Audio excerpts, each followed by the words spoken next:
This meeting of the City of Eureka Springs City Council will come to order. Ms. Clerk, would you call the roll, please? Lady Balance, Butch Berry, He will not be here.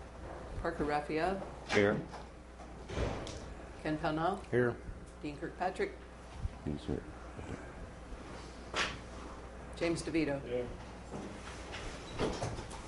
Okay, everybody stand for the pledge, please.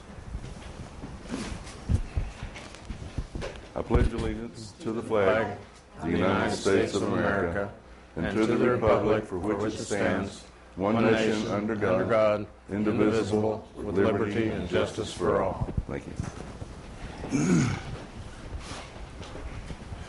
The approval of the agenda, motion to discuss. Second. Made and seconded. Floor is open. Any discussion at all? I'd like to postpone new business number 4 to the next meeting. Next meeting? Your second? Second. All in favor, say aye. Aye. Any opposed? Okay, number 4 is postponed. Any further? Okay. Motion to adopt the agenda is amended and approved. Second. All in favor, say aye. Aye. Okay. Next is approval of minutes. Motion to discuss. So moved. Second. Any discussion, deletions, additions? None of the above. All right. Motion to approve the minutes. So moved. Second. All in favor, say aye. Aye. Any opposed? Motion carried. Commission committees, authority reports. Bev, are you going to talk under this one? You want to talk about? Okay. Ms. Blankenship will have the floor for planning. Hi, I'm from the Planning Commission, and I believe that all you people know at the council table that we are in dire need of volunteers for the Planning Commission.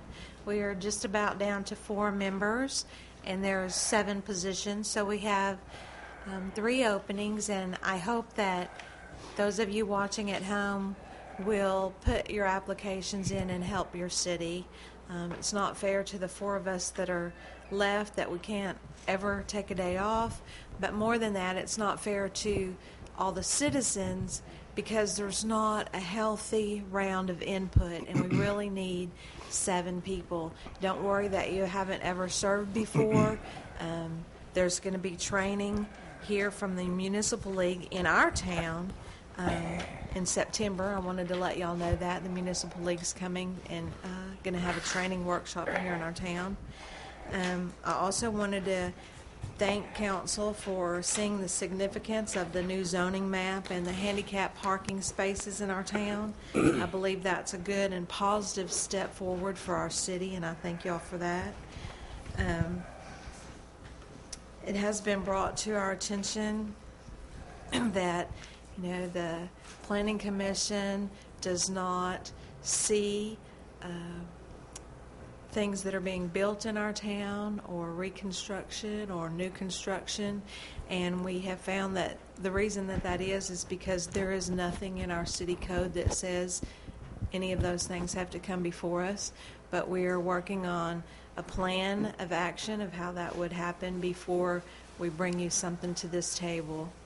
And also the Planning Commission revised its policies, and we did add to it to review all the legally non-conforming lists once a year, and we have been reviewing those, and we will be bringing to your table maybe in April things that need to be changed, but we have to go through all the process and give everyone involved plenty of opportunity to speak before we bring it to you. And that's what we've been up to. Any questions? Thank you, Deborah. All right. CFPC, I don't see a rep here. Hospital, they should have something for you pretty quick. They did meet with Mr. Borderline and his representatives last week, and they are talking. Cemetery Commission, I believe they had a meeting today.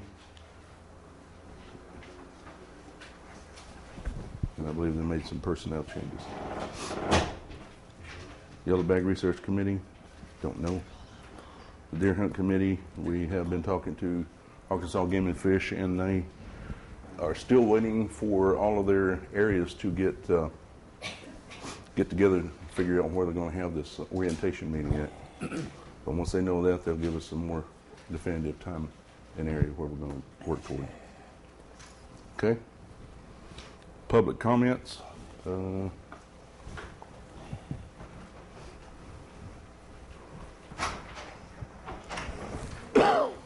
Jerry, you want to talk in public comments? Or you want to wait till yours comes up on the agenda? Either way's good. Okay. Why don't you just wait till you come up on the agenda? That way you have more time. Okay. Thank you. Okay, I'm going to cross you off here. Enid, you're up first.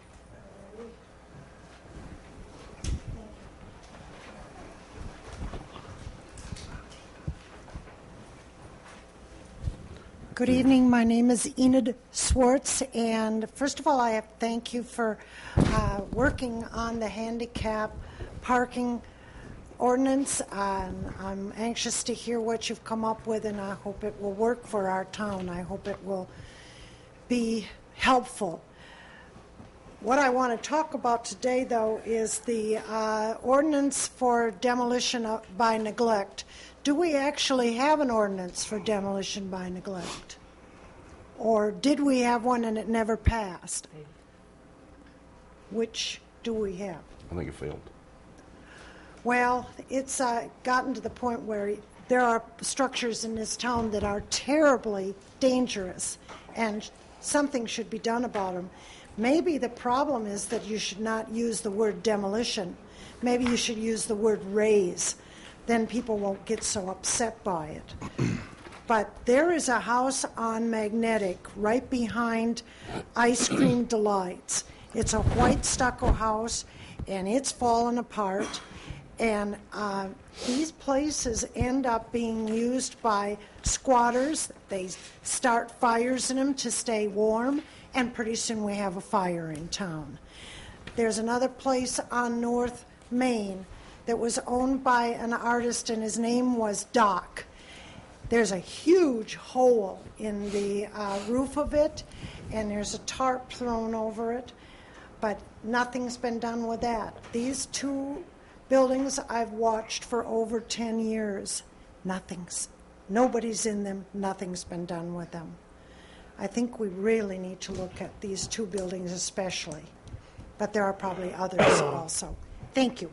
Thank you, ma'am. That'll end public comments. Number one, under unfinished business, third reading of the animal ordinance. Motion to discuss. Second? Second. Okay. Floor is open. Mr. Pena. Before we do intend to do the third reading, on page 4 there's of the retype, there's a change that wasn't made. 6.04.10A, it was agreed that should be maximum length of 6 feet in length for clarification. And before that third reading, it needs to be annotated that it needs to be in there. Where is it? Page 4, 6.04.10A.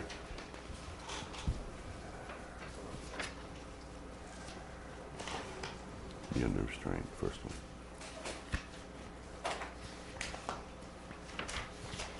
And it needs to say, At length. In length, excuse me. I don't know why it was requested to be put there, because it says a maximum length of 6 feet, so I don't know. well, after the comments of the table, I put the word length in there. Oh, okay. So is there something else that needs to be added? No, I was just going by the original and the notes that I'd made off of it, so it should be okay then. So it's okay? Any further discussion on it? It should be. Move to place ordinance number 2150 on its third reading by title. Suspend the Suspend the rules. rules and place ordinance number 2150 on its third reading by title only. Second. Made and seconded. call vote. Who is the second, please? Mr. Pownell. Seconded. Thank you.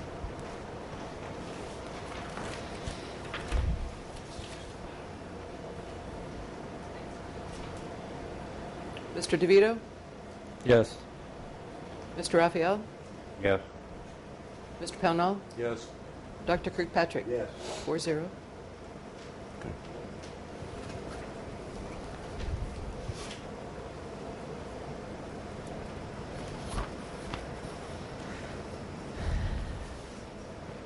Ordinance 2150, an ordinance to amend Chapter 6.04 of the Eureka Springs Municipal Code. Mr. DeVito. Move to approve ordinance number 2150 on its third reading. Second. Made and seconded. Be a voice vote.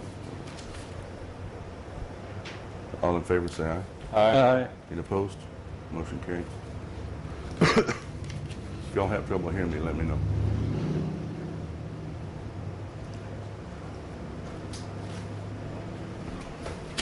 We should take care of that one. Right. The list of questions didn't get I'm sorry. dealt with, but Okay, we voted on this one, no? Is that correct? I'm kind of out of it, guys, so. What did you get? well, Did I you get a don't, I vote? don't know if it's too late to mention this, but there are two elements in the ordinance, the way it's written, that don't make sense. It's a little late now. Okay, And we should have that's, dealt with that on discussion. well, that's,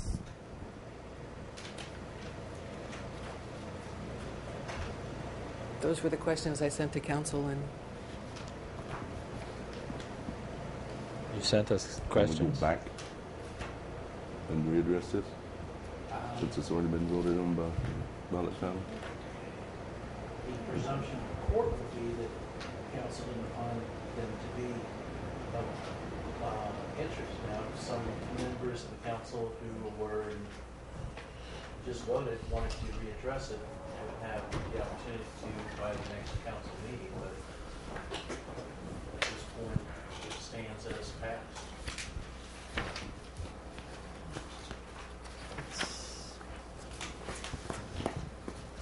Entertain a motion to address an amendment at the next meeting pertaining to 2150. If it's deemed necessary.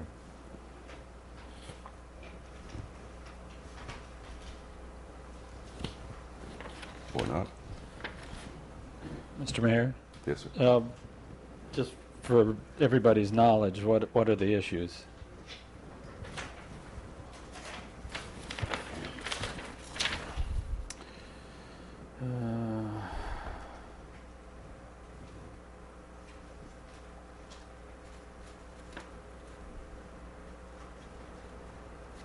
Section 3, number 2.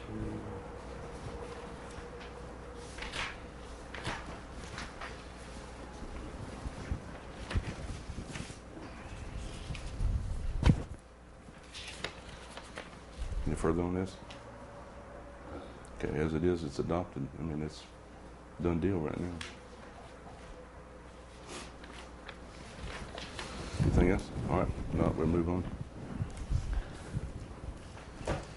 We can bring it up later on. We can always amend it at a later Yeah. date. Number 2 is the discussion of non-conforming off-premise signs. It's been postponed to coded. Okay. Number 3 is the discussion of hospital audit lease, postponed to a meeting in 1st of March. Auditorium is postponed till next workshop. Number 5, discussion of Dodson's list of unloading and loading of passengers. Doc, I'd like to refer that to Ann. She wrote him a letter. no answer. okay. We have to motion Move to discuss. Second. Sorry. Okay, now go ahead. No answer? No answer.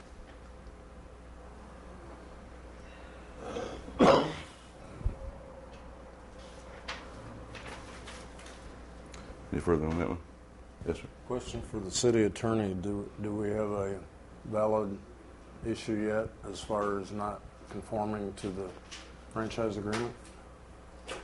Not to my understanding, because of last I was aware, he's not operated yet under his franchise agreement. Thank you. Okay, no further discussion. All right, number 6, the third reading of the handicap parking regulation ordinance. Motion to discuss. So moved. Second. Made and seconded. Discussion's open.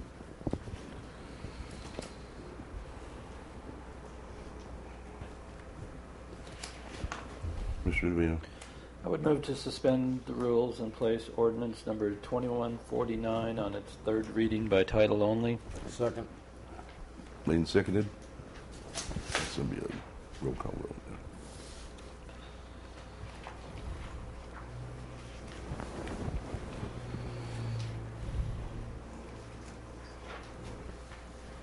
Mr. Pownell? Yes. Mr. Raphael? Yes. Dr. Kirkpatrick? Yes. Mr. DeVito? Yes. 4-0. Okay, Mr. Weaver. It's been brought to my attention by the clerk that there's a sentence in the first section that may or may not be what's intended. The middle sentence, I believe in her retyped version, it has it underlined. And spoke with just briefly before the meeting. She indicated that she had a question about it. I've looked at it. I have a question about the wording, and we asked the chairman of the planning commission when she was here a moment ago, who is the one that actually this wording came through, I believe, and she suggested, and I thought it was the state code language verbatim, but in looking in the code book real quick here just before the meeting, we did not find, I cannot find at least those exact words. There's a very similar sentence. I would suggest you might want to postpone taking the final vote on this until we can reconfirm with the planning commission that this is what they intended. I don't think that it invalidates the rest of the ordinance at all, but it makes it kind of unusual in that no vehicle can park in that particular spot if it's so designated. And it probably should say no vehicle not bearing the special designation, but that's a concern that apparently the clerk had, and I concur that there's something strange about the way it's worded. I don't know where it came from. Motion to postpone. Yes, sir. Just a question. We've gone through 2 readings now. Why are all these all of a sudden coming up when we're getting ready to go for the third and final reading to approve an ordinance change?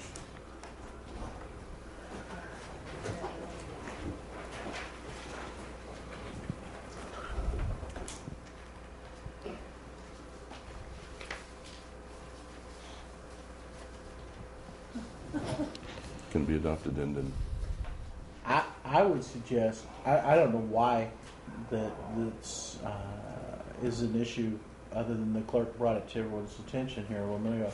But my suggestion would be to simply remove that sentence. Because this previous sentence to it makes the same action illegal and does have the designation in it. Seems kind of redundant. It does. I think what it may be that when planning's sent over draft, the sentence may have been duplicated and reworded.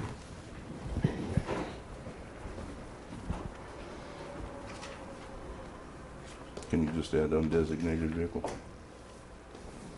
I don't think it's necessary. I think it probably just needs to be removed. But I don't know if that's what planning would concur, but I don't see a purpose to that particular sentence. Mr. DeVito? I would move to amend ordinance number 2149, section 1, paragraph A, striking the sentence, "It is also unlawful for any vehicle to be parked in an area designated for the exclusive use special certificate or an official designation." Second. Second. Made and seconded. All in favor, say aye. Aye. Any opposed? All right. So now we'll go with the third reading. As amended. As in, if you get a motion. Yeah. I need a motion to. So moved. Second. Okay. Now we have one. Ordinance number 2149, an ordinance to amend Chapter 8 of the City of Eureka Springs Municipal Code.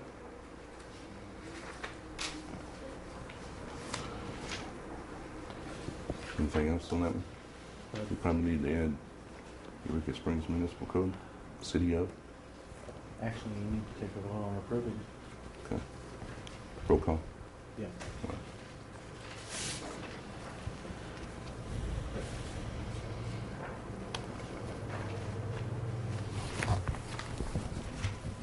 Mr. Raphael? Yes. Mr. Pownall? Yes. Ms. Balance? Abstain. Dr. Kirkpatrick? Yes. Mr. DeVito? Yes. 410. No, excuse me, 401. Okay. All right, this is passed. Any further on this one? Okay. All right. Under new business, number 1 will be workshop date for redo animal withdrawal. Vehicle To requirements. discuss. I'm sorry. I move to discuss. Okay. Second? Second. Okay. Floor is open.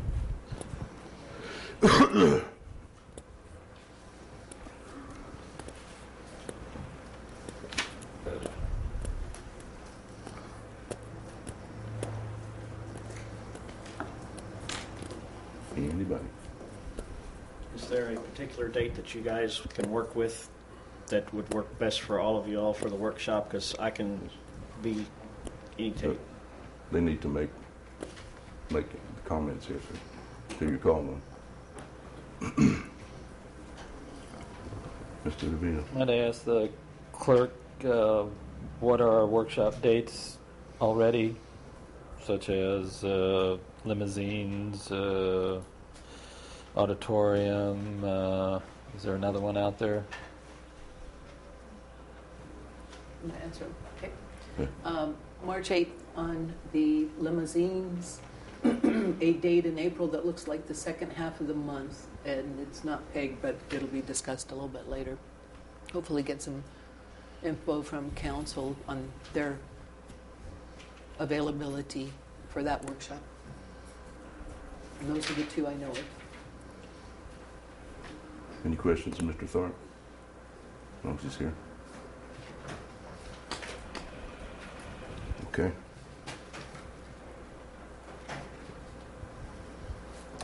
None other, we'll move on to number 2. Discussion. We haven't. We just instruct the clerk to find a date that accommodates all of council, Yeah. and to have her also notify Mr. Tharp, please.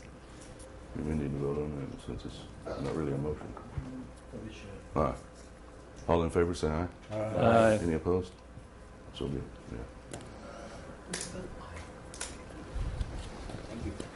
Okay. Number 2, discussion of emissions reduction plan. Motion to discuss. So moved. Second. Mr. Landrum is here to enlighten us and about his position in this. I can talk about it a little bit. Why don't you come up here, Chair? Here's Dr. Nick Brown, the city's consultant, and we can get him on the phone if we need to in a minute. Did he talk with you about that? Yes, anytime we're working in farm. Yeah, it's a big to-do to do that. Has everyone seen the greenhouse gas reduction plan? Everybody's got a paper copy of it. Are there any questions, specific questions on it? I had the privilege to work a little bit with Dr. Brown on it, and I hope you saw this week's editorial in The Citizen by Mary Pat. She was talking about some of the issues associated with going after oil in these very difficult environments like deep drilling in the Gulf of Mexico, and we've seen what happens there. And of course now we're doing our fracking to try to get the last bit of gas out of the ground. And we're sort of getting at the end of a resource glut where we've had all these fossil fuels, and now they're getting harder and harder to get. We're burning a lot of coal, but the anthracite coal is long gone, and the bituminous coal is running out. They've just about blown up all the mountains. And so now they're going after the lignite coal down in Mississippi and the tar sands up in Alberta and trying to get a pipeline through here. So they're going after the dirtiest of the energy. So what we really need to do is to get with the program on the greenhouse gas reductions, and that's going to equip the city to be in a better position financially with the increasing energy prices that are undoubtedly ahead of us with the exponentially growing worldwide demand for energy and metals and resources, and the resource peaks in terms of the extraction of those resources. So Dr. Brown has prepared a plan for the city here, which over the period between now and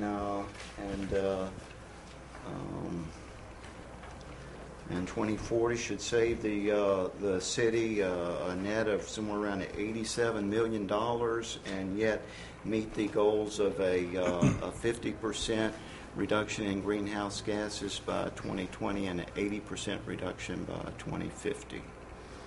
So it's a set of policies which we will need some state action on that. So we need some letters written requesting some state policy changes that many other states have adopted. There's conservation and efficiency. Part of that is the CAFE standards for automobile efficiency were raised at the federal level. That's in here, taking advantage of that. So there's things that are happening outside of Eureka Springs that are considered in here. This plan is very respectful of the historic preservation that's so important here, and also the urban forestry. And that's one of the things that's mentioned is the forest sequestration, both within the urban forest here and the park forest at Lake Leatherwood. Are there any questions now? How can we be proactive with forest sequestration? By going through a process of registering the Lake Leatherwood forest as a carbon sequestration area and seeking out the registration to formalize that. Other questions? I think it'd be helpful to us if you just brought us specific lists of things that we can do, or you think we can do. I think that's pretty much the list here on the in this plan, which is building code upgrades to require within the city a slight increase in energy performance over the state code. Number 2 is the property assessed clean energy. That is a financing arrangement that allows a property owner to get financing for energy efficiency or renewable energy project, which is then becomes part of his property tax assessment. So he pays a larger tax bill, but he's saving on electricity, and so that's balanced. And that failed at the state level last year by just a few votes. So we think that could be passed with a little encouragement from the city. The feed-in tariff, that provides a bonus to renewable energy providers. It's a higher price paid for renewable energy than for the energy produced using coal. So that would then give an incentive for people to install renewable energy. The renewable portfolio standard, most states have this, and that's requiring the utilities to have a certain percentage of their electricity produced by renewable means. And then those utilities have to go about providing the incentives to the producers of renewable energy. And the progressive or incline block rate structure, what that's about is people that use less than average utilities, their bill actually goes down. And the people that use above average, well, their bill goes up a little bit. Say the first 500 kilowatt hours of electricity or maybe 7 cents a kilowatt hour, and then the next 500 might be 8 cents a kilowatt hour. So all of a sudden everybody is trying to use less than average, and that's the way you get real reductions. And it's a small amount, but it sort of gets people to thinking about how much they're using. So those are the policies. In the conservation and efficiency, based on the policy changes, then people will tighten up their buildings, and there'll be savings there. The transit efficiency, that's from the CAFE standards. The increased recycling that's going to be educational efforts, and I know there's a lot of effort been put into getting our recycling to the point that it is, and it's a great curbside recycling thing we've got going here, but it could be better, so we'll just do better with that. And then the composting is taking care of the food waste from the restaurants and that, and so that's more in the way of that. Under the renewable energy, a biodiesel refinery has been suggested, and that could be used to run the city vehicles. The biomass, the suggestion is to take possibly one of the school heating systems and convert that over to biomass or some other building. The photovoltaics, that's a cost-effective measure that with the policy changes, the guys that have got the big motel roofs that are facing south, they can make money by producing the electricity, and the same deal, but even more so with the solar hot water. And then we've got our sequestration things down at the bottom. So I think it's a great plan. I think Dr. Brown would love to have any feedback that you've got. I'll try to convey that to him if we can't get him on the phone. And it's a little bit complicated. It's provided to us in the form of a spreadsheet workbook. And you can go into that workbook and make a change somewhere, and that gets rippled all the way to the top summary sheet that you see here. So it's not necessarily a perfect plan. I won't say there's not any numbers in here that you won't want to change as time goes on, but you've got a tool for working with this, and in my mind at least, in Mary Pat's words, instead of just waiting for the other shoe to fall, which is, we run out of oil or it gets so expensive we can't buy it, let's start working on positioning ourselves to be better equipped. Ms. Jones. What would be some steps toward moving toward the progressive inclining block rate structure? One thing you could do is, I think you've got complete control over the water rates here. As I understand it now, I have to buy 1,000 gallons of water, whether I need 1,000 gallons of water or not, and pay for that amount of sewage. Well, why not charge, say, by the 100 gallons? All right, so that now there's an incentive for people to use less water, so why not do that? And you could charge a little bit less for the first 100 gallons than the last 100 gallons. That you have the incline block rates. And the electricity, we have a 5% franchise tax that's collected by both the electric companies. Well, that could be adjusted to where on, say, the first 500 kilowatt hours, you pay a lower tax rate, and then on the second 500 you pay a higher.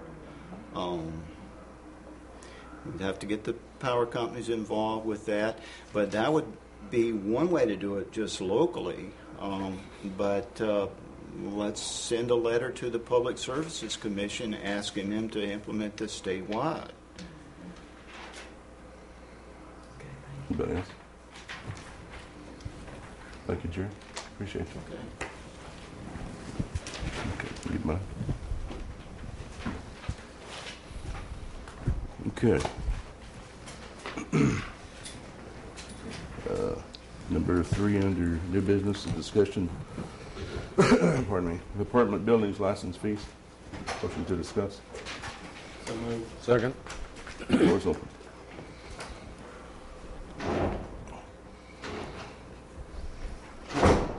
Ms. Bounce. I've made some phone calls, and interestingly enough, Berryville, I called Berryville and said, hey, what do you have set up for license fees for apartment buildings, for business licenses? And Berryville said, we don't have business licenses, period. Do not have business licenses. I thought that was interesting. I called Fayetteville and asked them what their procedure was, and they said if somebody lived out of the state and had an apartment building or apartment buildings in Fayetteville, they didn't pay anything at all. They said if somebody lived in Fayetteville, if the property owner lived in Fayetteville, they were allowed to have, I believe it was, up to 3 rental properties without having to register at all. If you had over 3 rental properties, and you lived in the city of Fayetteville, then you pay a certain amount. I wasn't clear on all that. I had a really bad connection. But it was interesting to find out what some of the other cities around are doing, and at least those two are doing something quite different from this. As we know, we kind of have maybe a little bit of a dearth of apartment buildings, especially affordable apartments for our working class men. If something like this went through, it would be just about guaranteed that rents would go up because the apartment owners probably don't want to subsidize that. So rents will go up, and as we know, rents are already quite expensive in Eureka Springs, generally across the board. I also thought it was very interesting that in the schedule that was proposed for this, that people with, say, 1 to 5 apartments would pay a certain rate, and if you had more apartments than that, you would pay lesser than that. And I'm not exactly sure how that was all going to try to be set up. But it really bothers me that once again, we see something trying to be set up that's the more you have, the less you pay. And that just doesn't seem healthy to me. We're seeing the effects of that across the nation right now. All kinds of businesses that don't have to pay as much, that pay less taxes than other people. It just doesn't seem like a healthy setup to me, that the more you have, the less you pay. So that's what I have to say about that at this moment. Thank you. Thank you, ma'am. Anybody else? If not, then we'll move on. Number 4 is postponed until next meeting. Number 5, discussion on orders to regulate limos, postponed workshop till the 8th of March. And number 6 is discussion of city attorney. Move to discuss. Second. Floor is open. Yes, sir. There's a couple of issues that have come out of this, and as I stated in the agenda setting and re-clarified to the city attorney, that there wasn't anything personal, so any discussion should be strictly directed at the position, not the individual. Prior to the meeting, it was discussed in budget workshops and during the budget approval process that The city attorney has a personal services contract for legal with the city, and from what I understand, that is not correct. The city code states that he will be paid, the position will be paid. The actual verbiage is, if I can find it, in the original ordinance, it said compensation, which I believe takes that out of the realm of a city employee or city salary category, which first note is that when the ordinance was passed, it said compensation, and when the ordinance was published in the code book, it was as salary. And it says the city attorney shall receive as compensation for his or her services $100 per hour for all hours of professional services rendered on mats, that's a typo, of a civil nature except for attendance of any city council meetings, planning commission meetings, or other commission or board meetings as required. The city attorney shall receive a flat fee of $150 regardless of the length of the meetings. And they prepare, which I understand he does, an itemized statement to be filed with the finance director not later than the 10th of the month, immediately following the month in which the fees were earned, and also that he receives $75 an hour for all hours of professional services rendered on matters of a criminal nature. Our budget is set up in contradiction to the city ordinance as a personal services contract that does not exist. At one time, there was a flat salary for the city attorney, and that was back in the days, I couldn't come up with a month or day, but in 2001, approved and signed by then Mayor Bo Satori, that there was a salary which would then put that position in line for qualification for retirement. We just went through with the city clerk, which to me then clarification of how the money is budgeted and paid would be no different than city council members that if they serve 20 years now are not entitled to retirement. So neither would the city attorney position, since it's not a salary. Some cities do have salaried city attorneys on staff full-time. Unfortunately, we don't. And I'd just like clarification on getting the budget in line with the city code. The other issue, I'll just bring them both up in that way everybody can be thinking about it. It also states that commissions and boards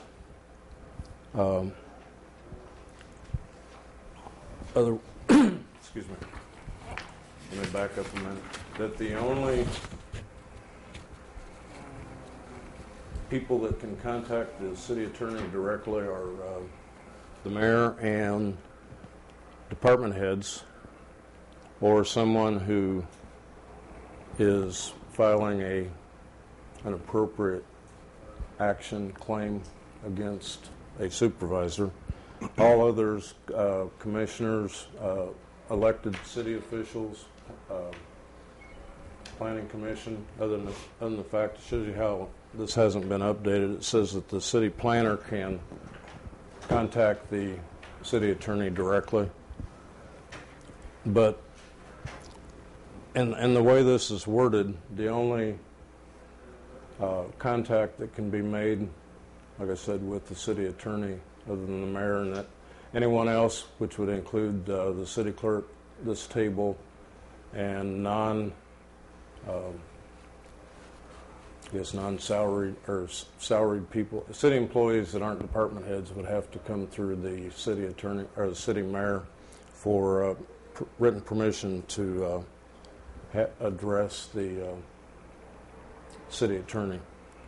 So I think we need some clarification on two sides. One, the budget portion of it, to clarify that, and then also clarifying the fact that over the last 14 months there's been an awful lot of myself included, emails going to the city attorney directly, and after reading it, that's in direct violation of the city code. Anybody else? Mr. Weaver? Just a comment for the last matter that he had. My understanding of the way the state law is written and the precedents set by courts, this council and other elected officials have the right to contact the city attorney. The commissions do not without going through the mayor.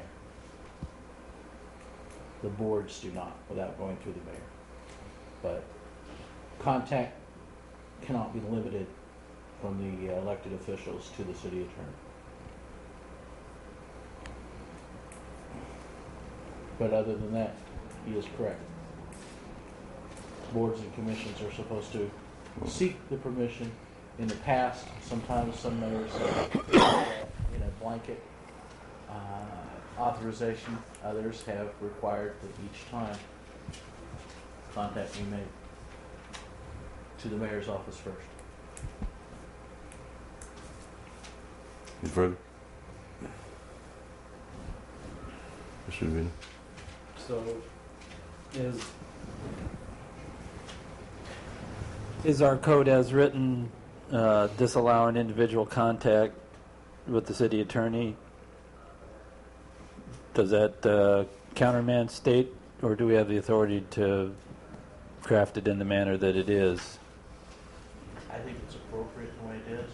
It allows, but the way I understand the current code, it doesn't prevent you as council members from calling the city attorney or emailing the city attorney if you have a question or concern. Nor does it prevent the clerk from doing so because they're elected officials. It prevents commissions and boards from doing the same without permission from the mayor or other procedure. Then you need to change our code because that's not what it says. I'm not sure what language you're reading that would limit Nate, the alderman, or the clerk. If you're looking at paragraph B, under 23204, it talks about commissions and boards shall submit written questions or written requests.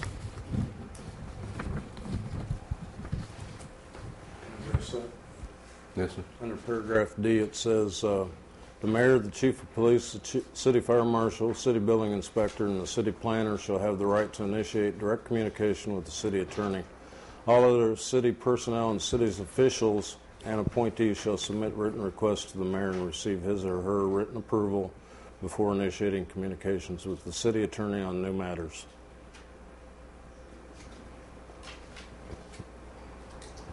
I mean, I wish it was the way that you're saying it is, but that's not what the code says. If you are reading the word city official to mean alderman, I don't think state law would read it that way. But if you so desire, you can scratch that part out by making an amendment to the current code. But that was intended, I was around when this particular section was written, and I believe that the legislative history would show that that was intended not to prevent the council or the clerk, but to prevent city employees from directly contacting the city attorney when they wanted something done or had a question. Mr. DeVito. Well, I don't have any problem with the action of council to direct questions to the city attorney.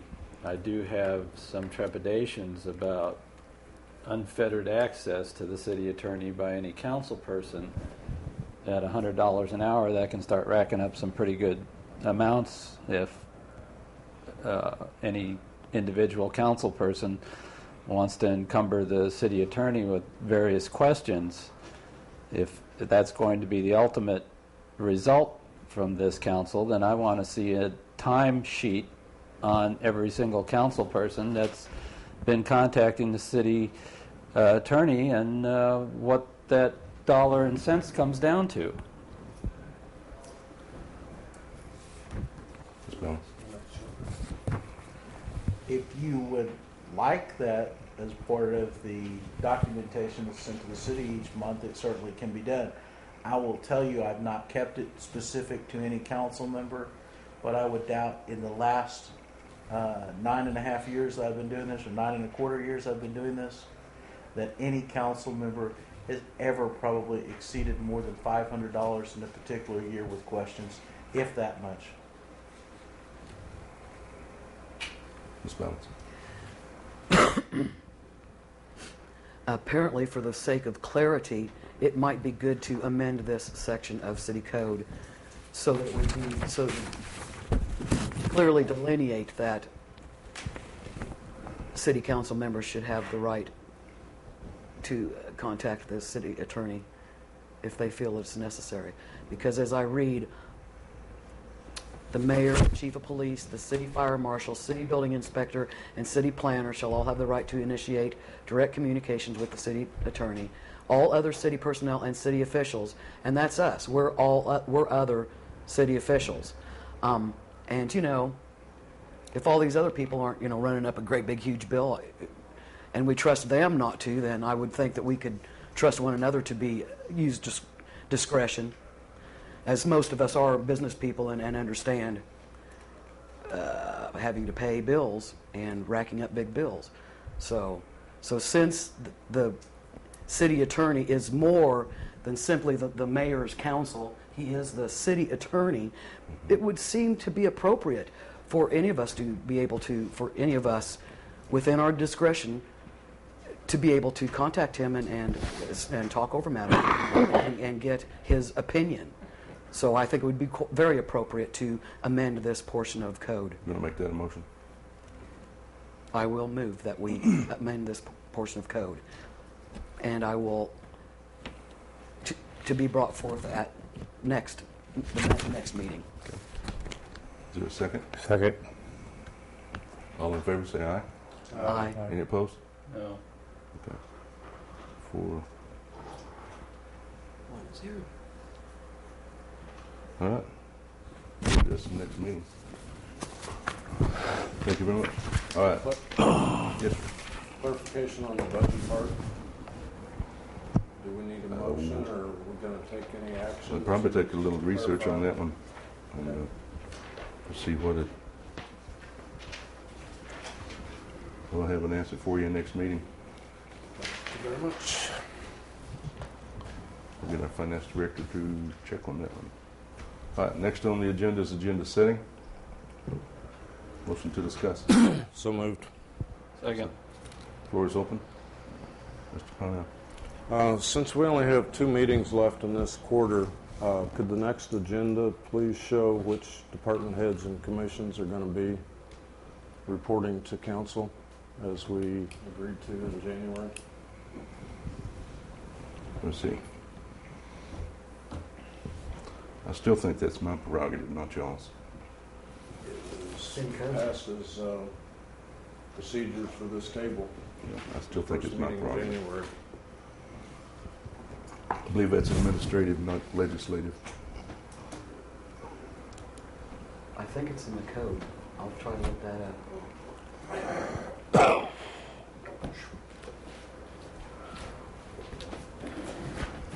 Mr. Raphael. Yes, I'd like to put on the next agenda, discussion of water rate increase, and also discussion of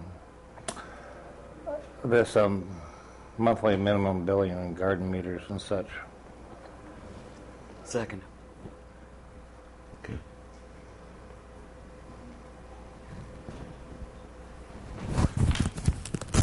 Anybody else? I'd like to have a discussion regarding the planting of invasive species in city limits. What? Plant like bamboo and stuff like that. Like Kudzu. Kudzu, there's people whose neighbors have planted bamboo and it's overrunning their property. So we maybe need to talk about that and think about it. Second. Second. Okay. No further? Move on to council comments. Mr. Raphael, No comment. Ms. Balance? In the way of a comment tonight, I have a question. We have our new high school going up, and I understand it's coming right along. Is there any kind of a state inspector or a national inspector that comes in and inspects that to make sure everything is as it should be? I think there's more inspectors out there than you could shake a stick at. But it's building inspectors, plumbing, state, Arkansas Department of Education, health, safety, all the above, OSHA, you name it, they're probably all out there at one time or another. I can address that issue with Mr. Ray and get an answer for you. It would be interesting I'll to leave have that that to you. information. Okay. That's all from me. Thank you. Mr. DeVita. I would like to thank the approximately 400 people who exercised their democratic rights on February 14th by casting a ballot in the election for city administrator. Thanks very much. Mr. Pennell. Doc? No. I don't have anything. Motion to adjourn. Second. So moved. Second. All in favor, say aye. Aye. Adjourn. Thank you.